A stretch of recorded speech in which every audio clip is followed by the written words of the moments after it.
Nagsagawa na ng vehicular inspection ng Land Transportation Office sa lahat ng bus terminal sa Occidental Mindoro para inspeksyonin ang mga pampaserong bus na may rutang San Jose Occidental Mindoro to Manila, vice versa.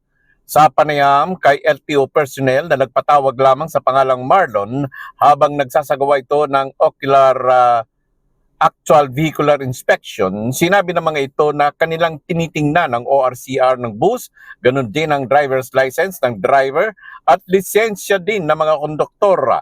Kasama sa kanilang vehicular inspection kung maayos pa mga gulong, preno, ilaw, busina, wiper at iba pa. Dapat din na nila na ang fire extinguisher ay hindi expired. Ito ay upang matiyak ang kaligtasan ng mga pasaherong sumasakay ng mga pampasaherong bus sa Occidental Mindoro. Samantala, napag-alaman naman sa ilang bus company dito sa Mindoro Occidental ay halos fully booked na sila hanggang Enero sa biyaheng Mindoro-Manila, vice versa, dahil sa panahon ng Kapaskuhan at Bagong Taon na. Muli po, manatili pong nakasubaybay at tumutok para po sa mahalagang impormasyon at komprehensibong mga balita dito sa RMN News Nationwide, sa ating FB page at sa ating YouTube channel. Ako po ang inyong abang lingkod, Marraro po, at your service.